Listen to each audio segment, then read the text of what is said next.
वो ये मुझे कौन सा मशवरा दोगे क्या करें? वो आपको पकड़ाऊंगा, जब आप पकड़ेंगे फिर अंदाजा देंगे कि आपकी ग्रिप कौन सी है।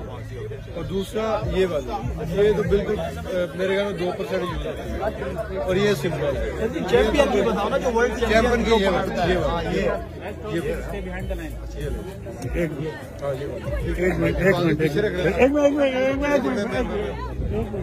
आप पकड़े रखे ग्रिप हेलो पीछे बाल खुल लेंगे।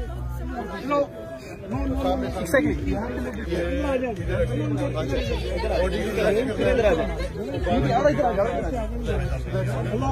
पीछे आ गए यार, अभी अपनी मर्जी से आपने फेंका तो ये जर्क वही वाली है बॉडी इधर से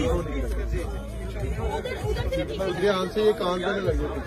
अगर आप इसको साथ रखेंगे तो बच जाएंगे, अगर ब्रेक करेंगे तो फिर वेरी गुड।